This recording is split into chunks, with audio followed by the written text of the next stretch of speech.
He was an incredibly enthusiastic, energetic, willing, generous and able man and pilot.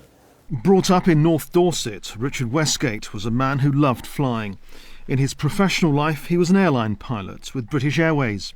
And in his spare time, he was one of the world's very best paragliding pilots. Eddie Colfox knew him for 20 years.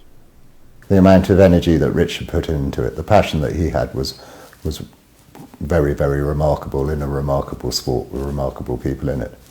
Richard's passion extended to being involved in the purchase of land on this hilltop near Blandford Forum so paragliders could use it for takeoffs.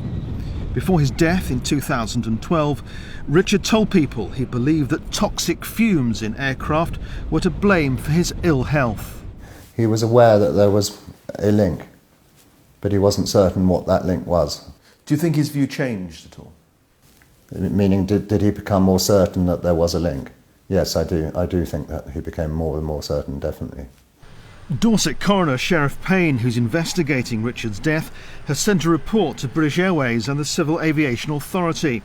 It raises some key points: that the occupants of aircraft cabins are exposed to organophosphate compounds with consequential damage to their health, that impairment to the health of those controlling aircraft may lead to the death of occupants, and that there is no real-time monitoring to detect such compounds in cabin air.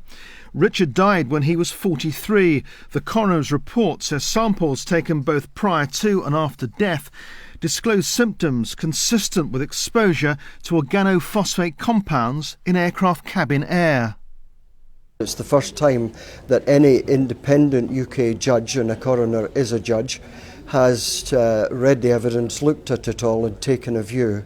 And he says that it causes two things: damage to health, and it's a flight safety risk, putting passengers and airliners at risk.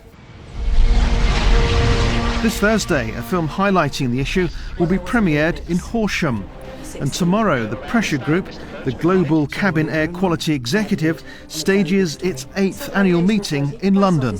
The High Court of Australia ruled in 2010 that inhaling heated engine oil fumes is harmful. Common sense tells us it's not a good thing to do, yet the British government and some airlines continually remain in denial. The Dorset coroner investigating Richard's death has asked British Airways and the Civil Aviation Authority to respond to his report by April the 13th. Steve Humphrey, BBC South Today.